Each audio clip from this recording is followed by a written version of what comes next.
चलो बालकों, आज तुम लोगों का बेसिक अकाउंट्स का टॉपिक स्टार्ट करते हैं। जो अकाउंट्स के बिगिनर्स हैं उनके लिए ये बहुत इम्पॉर्टेंट है, और अगर आप लोगों ने ये सीख लिया तो समझ लो अकाउंट्स में आप परफेक्ट हो गए। समझ में आई बात? तो basic accounts in how many minutes?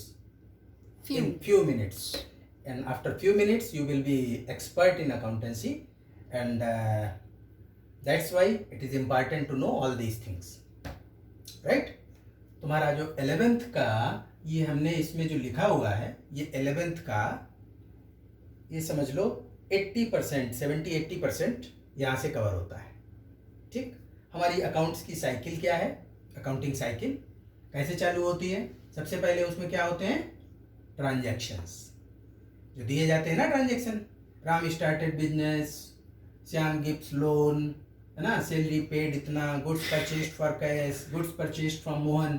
तो ये सब कुछ जो हमको दिए जाते हैं, those are different transactions. Clear? After that the transactions are converted into accounting terminology, and your first book that is named as General comes into existence. Journal is also known as books of original entry, right, or books of primary records. So the main important points that you must know, that how transactions are converted into journal. This is the basic thing that you must know, so that you can start your basic accounting. तो अब क्या बात है, जैसे computer की जो computer कैसे समझता है, किस लैंग्वेज में? बाइनरी। कंप्यूटर की लैंग्वेज कौन सी रहती है जिसमें वो मशीन समझती है? Binary, that is 0 and 1।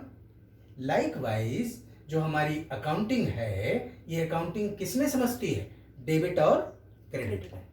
Accounting का जो भी कुछ आप रिकॉर्ड रखते हैं, उसकी स्टार्टिंग या अकाउंटिंग टर्मिनोलॉजी में इन ट्रांजैक्शंस को आप कैसे कन्वर्ट करते हैं? With the help of debit and credit. तो डेबिट क्रेडिट अच्छे से समझ लेने हैं, कब किसको डेबिट करना है, कब किसको क्रेडिट करना है, और हमारी ये साइकिल कैसे चलेगी, बस इतनी बातें ध्यान रखनी है, और आप अकाउंट्स में एक्सपर्ट हो जाओगे।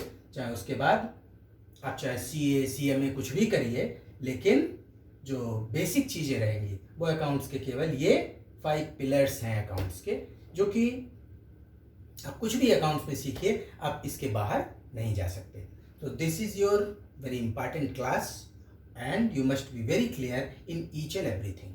सो let's start. Transactions, then journal, और जर्नल के बाद फिर क्या बनता है? लेजर, है ना। और लेजर के फिर बैलेंसेस किस में लिखे जाते हैं? Trial balance. ट्रायल बैलेंस, और ट्रायल बैलेंस से क्या बनता है? Final account. And final account comprises 2 parts. Those 2 parts are profitability statement, that is named as trading and profit loss account, and second one is balance sheet. बस इतनी आपकी accounting की cycle है, जो कि आपकी 11th का 80% पोर्शन कवर करती है अकाउंटेंसी का। तो अब आप समझ लें कि अगर इसमें आप थोड़ा एक्सपर्ट हो जाते हो तो बहुत अच्छा। केवल जो एक अकाउंटेंट की एक जो कोशिश होती है, जहाँ पे अकाउंटेंट की स्किल की ज़रूरत होती है, वो केवल यहाँ पे होती है कि how transactions are converted into journal. After that these activities may be performed with the help of machine and software. Tally सुना है? टैली सॉफ्टवेयर होता है अकाउंटिंग का। तो टैली में एक अकाउंटेंट केवल इतना पार्ट करता है, ट्रांजैक्शंस को जर्नल में लिखता है, इसके अलावा सारा काम जो सॉफ्टवेयर है वो कर देता है। तो आप समझ सकते हो कितना आसान है ना। तो केवल स्किल की ज़रूरत आपको यहाँ पे है कि how transactions are converted into journal, बस। तो इसकी हमारी बेसिक प्रोसेस क्या है? कोई भी ट्रांजैक्शन होता है बिजनेस में, तो वो कम से कम 2 अकाउंट्स को इफेक्ट करता है। कितने अकाउंट्स को? 2। एटलीस्ट 2 से ज़्यादा हो सकते हैं, लेकिन एक नहीं होगा, है ना। सो ये इफेक्ट करता है कम से कम 2 अकाउंट्स को। तो इन 2 अकाउंट्स को हमें सॉर्ट आउट करना होता है। कोई भी ट्रांजैक्शन हुआ तो 2 अकाउंट हमने सॉर्ट आउट किए कि आखिर कौन कौन से 2 अकाउंट वो इफेक्ट हो रहे हैं। उसके बाद फिर हम क्या करते हैं, उन 2 अकाउंट्स को क्लासीफाई करते हैं किसमें, अंडर 5 पिलर्स ऑफ अकाउंट्स। हमारे अकाउंट्स के जो 5 पिलर्स हैं वो क्या हैं, assets, liability, income, capital and expense. Losses भी हमारी एक्सपेंसेस में कवर होती हैं। समझ में आ रही बात की, कोई दिक्कत? ठीक है, तो ये हमारे जो 5 पिलर्स हैं इनके बेसिस पे हम अपने डेबिट क्रेडिट करते हैं। तो आपको बस इम्पॉर्टेंट क्या है कि इसमें सबसे पहले तो 2 अकाउंट सॉर्ट आउट करना। ये जो 2 अकाउंट्स लिखे हुए हैं, 2 अकाउंट्स, इसमें एक अकाउंट को डेबिट होना है, एक अकाउंट को क्रेडिट होना है। उसके जो हमारे बेसिक रूल्स हैं वो क्या हैं, वो हमारे ये लिखे हुए हैं। ठीक है, इनको ध्यान दो। एसेट्स, जो 5 पिलर्स हैं उनमें पहला क्या, एसेट्स। एसेट्स जब भी इंक्रीज होगी तो आप क्या करोगे, उसको डेबिट करोगे। अब एसेट इंक्रीज कैसे होती है, एसेट्स हमारी क्या है, land, building, plant and machinery, debtors, है ना, स्टॉक, ये सब कुछ, furniture, fixtures, motor vehicles, plant and machinery, तो ये सब क्या है, हमारी एसेट्स। तो ये हमारी इंक्रीज हो रही हैं तो उनको क्या करोगे, उनके अकाउंट को हम डेबिट कर देंगे। और अगर वो डिक्रीज हो रही है, एसेट डिक्रीज कैसे होती है, एसेट को तुमने सेल कर दिया, है ना, तो वो एसेट हमारी डिक्रीज हो गई। एसेट में डेप्रिशिएशन हुआ, डेप्रिशिएशन समझते हो, deterioration in the value of asset due to its use. So in that way an asset is decreases, in that case it is credited, है ना। तो इसको समझते चलो, बहुत आसान है। लायबिलिटी क्या होती है, liability means money payable to outsiders. हमें किसी भी वजह से अगर किसी को पैसा देना है तो दैट कम्स अंडर लायबिलिटी। तो अगर लायबिलिटी बढ़ेगी तो क्या करोगे, उसको क्रेडिट करोगे, और अगर लायबिलिटी घटेगी तो उसको डेबिट करोगे। ठीक है, इसका हम प्रोसीजर बाद में अभी आगे समझा देते हैं, बहुत सारे ट्रांजेक्शन्स लेकर के चलेंगे, है ना, और उन ट्रांजेक्शन्स की हेल्प से कैसे कैटेगराइज करना है। शुरुआत में तुम लोगों को थोड़ी सी ज़्यादा मेहनत करनी है, उसके बाद जैसे ही इसके गो थ्रू हो जाओगे, समझ जाओगे इसकी टेक्निक, तो फिर आसानी से आप इसको बहुत आराम से करोगे। So liability if increases credit, liabilities हमारी कैसे बढ़ती हैं, है ना, जैसे हमने लोन लिया, बैंक से लोन लिया, फ्रेंड से लोन लिया, है ना, किसी फाइनेंशियल इंस्टीट्यूशन से लोन लिया, हमारी लायबिलिटी बढ़ी, है ना।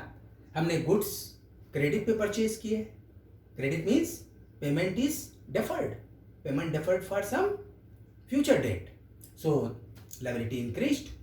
When goods are purchased on credit, so the person from whom it is purchased, those people are known as creditors, so they are liability, है ना। so liability is increasing. कोई machinery खरीदी, machinery के अभी पूरा पेमेंट नहीं किया, है ना, तो लायबिलिटी हमारी बढ़ गई क्योंकि वो पैसा हमको देना है ना। एक्सपेंसेस, कि हमने एक्सपेंसेस किसी से काम करा लिया और उसके भी पैसे नहीं दिए, स्टाफ की सैलरी अभी पे नहीं की, तो that is a liability, that comes under outstanding expenses. तो ये सारी चीजें हमारी लायबिलिटी में। तो अगर लायबिलिटी बढ़ रही है तो क्या करोगे, क्रेडिट करोगे, और लायबिलिटी घट रही है तो क्या करोगे, डेबिट। लायबिलिटी कैसे घटेगी, लायबिलिटी हम लोग जैसे क्रेडिटर्स हैं उनको पे कर दिया, yes, at the time of making payment against liability, if you are making payment, obviously liability will decrease. Then income, है ना, इनकम जब इंक्रीज होती है तो क्रेडिट करते हो।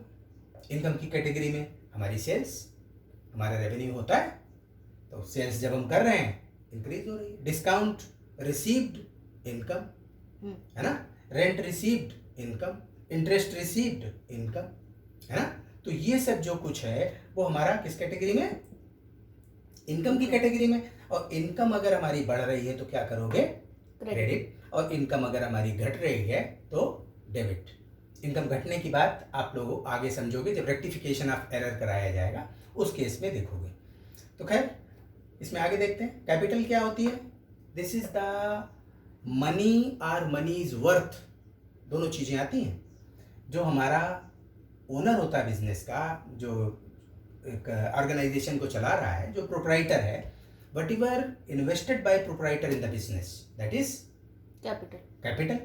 कैपिटल में be in the form of money और मनी इज वर्थ, मतलब समझ रहे हो कि या तो वो पैसा लाया या पैसे के फॉर्म में या पैसे की वैल्यू का कुछ बिजनेस में उसने लगाया, उसकी पर्सनल कार थी उसने बिजनेस के लिए लगा दी, है ना। उसके घर पे जो फर्नीचर था उसने कहा कि बिजनेस में भी फर्नीचर नहीं खरीदते हैं, और वो फर्नीचर का यूटिलाइजेशन उसने अपने ऑफिस में कर लिया, तो लाया तो प्रोप्राइटर अपने घर से, so that is brought in by proprietor, so that comes under capital, because proprietor invests either money or money is worth in the business, so that increases your capital. तो कैपिटल जब बढ़ती है तो credit, capital जब घटती है तो debit. Capital घटती किस केस में है बताइए, कोई example in that capital is decreasing,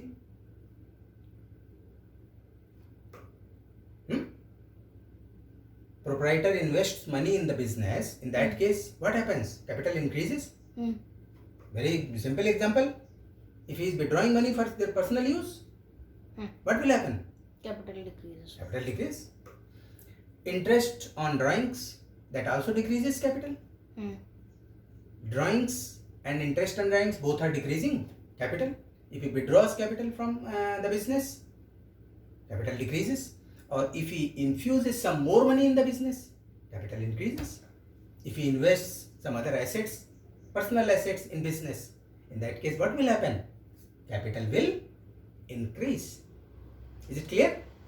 Next, expenses जब बढ़ते हैं, है ना, expenses नॉर्मली हमारे बढ़ते ही हैं बराबर, सैलरी पे की गई, रिपेयर एंड मेंटेनेंस का पैसा दिया, टेलीफोन एक्सपेंसेस दिए, स्टेशनरी का खर्चा हुआ, है ना, और हमारा डेप्रिशिएशन हुआ, जितने लाइन से खर्चे हैं सब हमारे क्या हैं, एक्सपेंसेस हैं, है ना। सो एक्सपेंसेस जब हमारे बिजनेस में हो रहे हैं, है ना, those expenses if increase is debit, और अगर वो एक्सपेंसेस हमारे कम होते हैं तो क्या करते हो, उनको क्रेडिट कर देते हो। तो ये भी आप लोग आगे समझेंगे इसको, क्रेडिट किस केस में, in case of generally in case of rectification it applies. तो इतनी बातें हैं इसमें, ये अकाउंट्स के मेन 5 पिलर्स हैं, और इनके बेसिस पे ही आपकी सारी अकाउंटिंग बिल्कुल बिगिनर्स से, और चाहे आप बिल्कुल सीए की अकाउंटिंग करें जाके, सीएमए की अकाउंटिंग करें जाके, आप इसके बाहर नहीं जाओगे। अकाउंट्स में केवल इतना रहेगा, उनके ट्रांजेक्शन्स का कॉम्प्लिकेशन होता है, बहुत सारे लीगल प्रोविजंस अप्लाई होने लगते हैं, तो आपको सॉर्ट आउट करना होता है कि उसमें क्या लायबिलिटी है, क्या इनकम बन रही है, ये सारी चीज़ें वो लीगल मैटर्स हो जाते हैं, उसकी जो डेप्थ है या कॉम्प्लेक्सिटी है वो बढ़ जाती है उन ट्रांजेक्शन्स की, but the basic thing remains same कि if ultimately your capital is increasing, that will be credited. If ultimately your liability increases or decreases, so that will behave in this fashion. Clear? तो इस तरीके से आप इनको फिर से देख लो, आपकी अकाउंटिंग साइकिल क्या है, पूरी अकाउंट 11th में क्या सीखोगे, जो हमारे ट्रांजेक्शन्स दिए हैं सबसे पहले उनके जर्नल बनाना, है ना, अभी आगे फिर सीखोगे जर्नल का क्लासिफिकेशन होता है ना, सब जर्नल बनते हैं, इसमें कई बुक्स बनती हैं, ये आगे की बात हो गई और नेक्स्ट अगले चैप्टर्स में देखोगे, लेकिन बेसिक हमारी साइकिल कैसे चलेगी, सबसे पहले ट्रांजेक्शन्स होते हैं, those transactions are converted into journal with the help of these rules, है ना, ये सीख जाओगे, बहुत आसान है। देन लेजर, लेजर बिल्कुल क्लर्किकल वर्क होता है, इसमें कुछ नहीं होता, और है ना, जर्नल के बाद ये सारी चीज़ें बहुत आसान हो जाती हैं।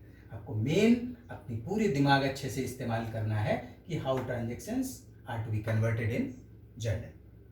ठीक, तो हम लोग क्या करेंगे, अभी हमें क्या सिखाना है कि ट्रांजेक्शन्स, है ना, उन ट्रांजेक्शन्स से कैसे हम 2 अकाउंट सॉर्ट आउट करेंगे, है ना, उनको हम फिर कैटेगराइज करेंगे या क्लासीफाई करेंगे इनमें, ठीक, और अकॉर्डिंग टू रूल्स वो प्लस हो रहा है या माइनस हो रहा है, उसको हम डेबिट क्रेडिट करके दिखा देते हैं।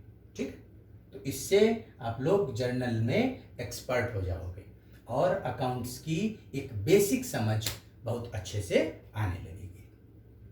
तो चलें अब हम लोग नेक्स्ट स्टार्ट करते हैं, उसमें आगे की चीजें देखते हैं। तो इसमें जो आप लोगों को बताना है, कुछ ट्रांजैक्शंस के हमने जनरल में कन्वर्ट किया है, इसको ध्यान से देख लो, ठीक है। ऊपर सबसे हमारे वही 5 तत्व लिखे हुए हैं, assets, increase debit, decrease credit, है ना। इसके बाद बीच में ये जो LIC है, it stands for liability, incomes and capital. So if it increases credit, decreases debit, expenses increases debit, decreases credit. Is it clear? अब इसमें चूंकि तुम्हारे ट्रांजैक्शंस लिखने की बहुत स्पेस नहीं था, तो ट्रांजैक्शंस ध्यान से सुनो। Number 1 for this, Manish started business with cash ₹10,000, goods 5,000 and furniture 15,000।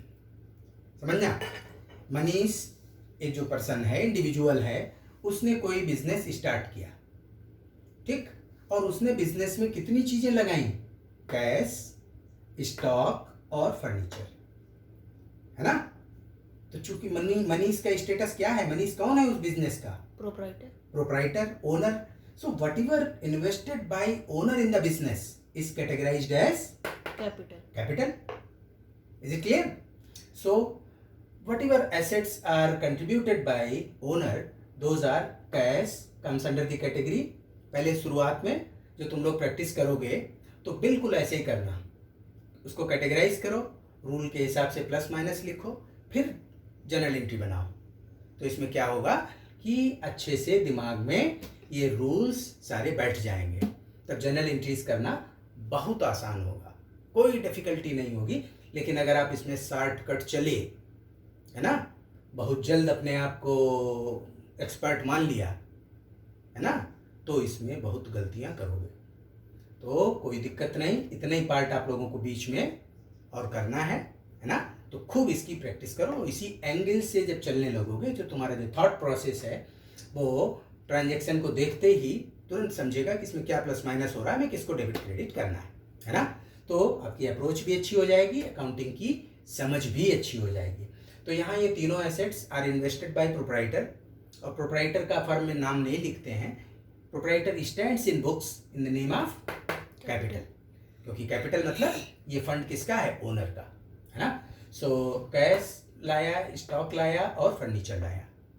तो मनी और मनी इज वर्थ, है ना, मनी और मनी इज वर्थ, ये दोनों चीजें, है ना। तो उनकी वैल्यू लिखी हुई है आगे और उसके हिसाब से डेबिट क्रेडिट किया गया। तो ये देखो, कैश किस कैटेगरी में, asset, stock asset, furniture asset, और ये सब फर्म के अंदर उस बिजनेस में बढ़ रही हैं कि घट रही हैं? बढ़ रही हैं। क्यों बढ़ रही हैं? क्योंकि हम लोग ने और लगाई हैं। किसने लगाई और? प्रोप्राइटर है। हाँ, बिल्कुल स्ट्रेट में आंसर दिया करो। So these are invested by proprietor, so it is increasing in the business. इसने परचेज तो नहीं किया ना कुछ, कौन लाया, ओनर, है ना। So these assets are increasing, that's why plus plus plus. What is the rule, when asset increases it is debited. तो देखिए ये डेबिट हो गई। अब किसने ये लगाया है, ओनर ने, तो कैपिटल। तो ओनर की कैपिटल बिजनेस में बढ़ गई कि घट गई? बढ़ गई। When capital increases credit, so it is credited. Final general entry is cash account debit, है ना, स्टॉक डेबिट। पहले डेबिट लिखते हैं, वो फॉर्मेट तो देखा होगा, अभी इसमें बुक्स में देख लेना। पहले डेबिट लिखते हो, उसके बाद फिर क्रेडिट लिखा जाता है। तो कैसे लिख रहे हो, cash account debit, stock debit, furniture account debit. तो इसके जो जनरल के कॉलम्स करते हो, डेबिट कॉलम में ये सब लिख दोगे। उसके बाद यहाँ से थोड़ा स्पेस छोड़ देते हैं, जो हमारे डेबिट के अकाउंट्स हुए उसमें स्पेस छोड़ के फिर लिखते हो जो भी क्रेडिट हो रहे हैं accounts. So that is capital account, और इनका टोटल हमारा उसमें आ गया। बहुत अच्छे से ध्यान रखना, जनरल एंट्री में जो हमारा डेबिट और क्रेडिट का टोटल हमेशा बराबर होता है ना। तो पहले जब प्राचीन काल में जब ये सॉफ्टवेयर नहीं थे, उस टाइम पे प्रैक्टिकली जो अकाउंट्स में, बिजनेस में बड़े डिफरेंसेज आ जाते थे। ट्रायल बैलेंस नहीं मिला, अब मालूम हुआ पूरा अकाउंट डिपार्टमेंट परेशान है ट्रायल बैलेंस मिलाने में, क्योंकि उनके फाइनल अकाउंट्स नहीं पढ़ सकते, जो भी पिछले में फाइनल अकाउंट्स पढ़े थे, है ना। तो लेकिन अब चूंकि सॉफ्टवेयर की हेल्प से सारी अकाउंटिंग होती है, तो टैली वगैरह में क्या है कि वो आगे ही नहीं बढ़ता है, जैसे अगर तुम उसको इंटर मार के फाइनल करते हो तो वो आगे ही नहीं बढ़ेगा, वो कुछ बताएगा कुछ एरर, तो वैसे ही जो एंट्री करने वाला होता है वो पर्सन देखता है कि कहीं इसके मतलब कुछ गलती कर दी डेबिट क्रेडिट में। तो ध्यान रखना, अकाउंट्स में जो जनरल एंट्री बनाते हो जितना तुम्हारा डेबिट होगा उतना ही करेस्पॉन्डिंग क्रेडिट भी चाहिए, ठीक है। तो पहला ये हमारा ट्रांजेक्शन था, क्या था? Manish started business with cash, stock and furniture with the given amounts. Manish is the proprietor of the business. Manish is the owner. So whatever invested by owner is termed as capital, है ना? That's why ये total amount goes to capital account. Is it clear? Next transaction क्या है? खूब समझ के चलना. Next transaction है purchase goods for cash 3,500. इसने goods खरीदा, है ना?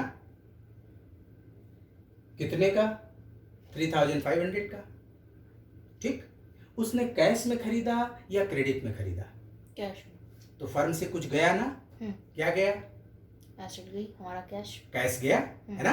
तो कैश और परचेज दो अकाउंट इफेक्ट हुए, क्लियर है ना?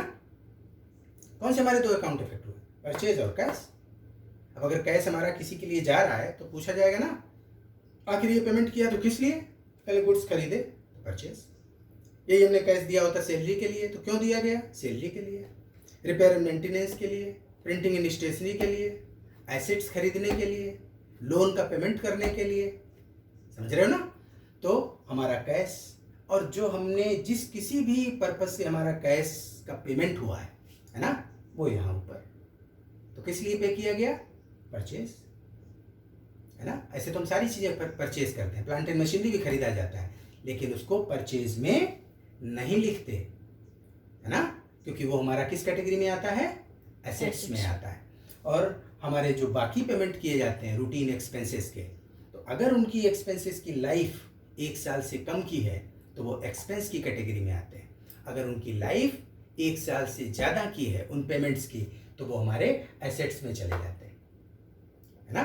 तो उनमें पेमेंट देखते हो किस लिए किया गया। अगर ये फर्नीचर के लिए किया गया पेमेंट तो हम परचेज की जगह क्या लिखते? फर्नीचर लिखते, है ना? Because some asset is affected. तो यहाँ पे परचेजेस हमारा किस कैटेगरी में? एक्सपेंस। तो जब तुमने परचेज किया तो एक्सपेंस प्लस हुआ या minus? Plus. Expense increased. So if expense increases क्या करते हो? डेबिट। हमने डेबिट कर दिया, है ना? और चूंकि उसका पेमेंट किया है तो हमारा दूसरा अकाउंट कैश। कैश की कैटेगरी एसेट। जब हमने पेमेंट किया तो एसेट हमारी बढ़ गई कि घट गई? घट गई। When asset decreases credit, clear है ना? एसेट डिक्रीज हुई, credit. So the general entry is purchases account debit. फिर जो अकाउंट इफेक्ट हुआ इन्हीं का नाम से लिखते हैं, purchases account debit to cash account, और ये हमारी एंट्री पास हो गई, है ना? नेक्स्ट देखो, नेक्स्ट है purchase goods from Sudhir ₹10,000।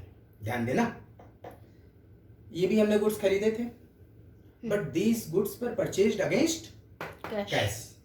But in this case, in third transaction, goods purchased from Sudhir, purchased goods from Sudhir 10,000. तो ये गुड्स हमने किससे खरीदे? सुधीर से। क्या उसको हमने इमीडिएट पेमेंट किया? अभी नहीं। तो it means what is happening? Your liability is increasing and that liability is in the name of Sudhir. इसके साथ में जो बेसिक टर्म्स खूब ध्यान रखो। When the goods purchased on credit and the persons from whom it is purchased are known as creditors. क्या बोलते हो उनको? क्रेडिटर्स। और क्रेडिटर क्या होते हैं तुम्हारी? लायबिलिटी होते हैं। तो लायबिलिटी इज इंक्रीजिंग। बस करिए इसको। तो two accounts are affected because goods are purchase from Sudhir. Purchase goods from Sudhir 10,000। तो हमने जो गुड्स खरीदे दैट इज अंडर परचेजेस। तो टू अकाउंट्स कौन कौन से इफेक्ट हुए? परचेज और सुधीर। परचेज हमारा एक्सपेंस, सुधीर हमारी लायबिलिटी, है ना? तो एक्सपेंस इंक्रीज हो रहा है और करेस्पॉन्डिंग लायबिलिटी भी इंक्रीज हो रही है ना? क्योंकि तुमने पेमेंट नहीं किया। ऊपर वाले केस से इसको मिलाओ तो और अच्छी क्लियर होगा। यहाँ पे हमने गुड्स खरीदे थे, कैश में खरीदे थे, तो हमारे पास से तुरंत एसेट कम हो गई, है ना? लेकिन इस केस में हमने इमीडिएट पेमेंट नहीं किया तो हमारी लायबिलिटी इंक्रीज हो गई बिकॉज यू हैव टू पे इन फ्यूचर। ये तो करोगे ना उसका कि पी जाओगे पैसा? पे करोगे दैट्स वाई लाइबिलिटी का पेमेंट करेंगे तब वो रिड्यूस होगी, अभी तो लाइबिलिटी बढ़ गई ना. So liability plus credit. Finally your journal entry is purchases account debit to Sudhir's account. तो ये कुछ हम इस पैटर्न पे इसको सॉल्व करेंगे. तो तुम लोग है ना बिल्कुल डट जाइए और इस एंगल से क्वेश्चंस में इन ट्रांजैक्शंस को जर्नल बनाने में प्रैक्टिस करो. और ये प्रैक्टिस एक बार दिमाग में बैठ गई है ना, बस 2-4 दिन 150 ट्रांजैक्शंस इसके दे रखे हैं, हम पूरे ट्रांजैक्शंस इसी तरीके से एक एक एक्सप्लेन करते हुए चला देंगे. ठीक है, तो जिससे आप लोग इस सब में एक्सपर्ट हो जाओगे. इसके 100 ट्रांजैक्शंस हैं और उनका बाइफर्केशन करते हुए हम इस तरीके से बता देंगे. तो क्या होगा कि कम से कम वो आपके दिमाग में अप्रोच आ जाएगी और इजीली अकाउंटेंसी में आप लोग एक्सपर्ट हो जाओगे in how many minutes? Few minutes. चलिए, तो बालकों अब आप लोगों के पार्ट पे है, इसके इसी एंगल से प्रैक्टिस करिए. फर्दर जो हम वीडियो बनाएंगे इसमें हमारे पास 100 ट्रांजैक्शंस हैं. इन 100 ट्रांजैक्शंस को हम आप लोगों को एक एक करके दिखाते हुए चलेंगे. ठीक, चलिए भाई, थैंक यू.